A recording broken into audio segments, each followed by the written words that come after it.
С приходом сезона горожане активно начинают заниматься земледелием на садовых и приусадебных участках. Неправильная эксплуатация печного отопления и электрооборудования в дачных домиках после длительного зимнего простоя, сжигания травы и несоблюдения элементарных требований пожарной безопасности в большинстве случаев приводит к возникновению пожаров. Согласно плану мероприятия, в городе проходят профилактические мероприятия в коллективных садах по соблюдению требований пожарной безопасности.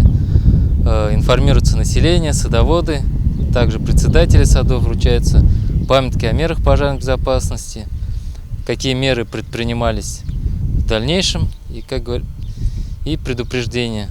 Самое главное предупреждение – это профилактика в нашем случае. Проверку садовых обществ специальная комиссия проводит каждую неделю. На этот раз в поле зрения сады номер 5 и номер 10. Проверяется наличие агитационных баннеров, установка мусорных контейнеров и емкостей с водой. Работа председателей садов по информированию граждан о пожарной безопасности. Грубых нарушений комиссия не выявила, но сделала ряд замечаний. Не лучшим образом на пожарной обстановке сказываются заброшенные участки в саду номер 5, их около 400. В 10-м саду более 200.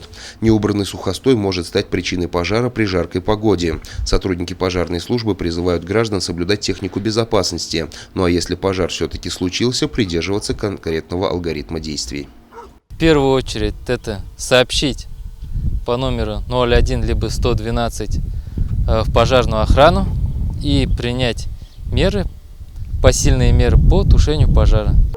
Члены комиссии провели с представителями садов профилактическую беседу и вручили им памятки о мерах пожарной безопасности. По статистике с начала года в Сибае произошло 32 пожара, что на 5 фактов больше по сравнению с аналогичным периодом прошлого года.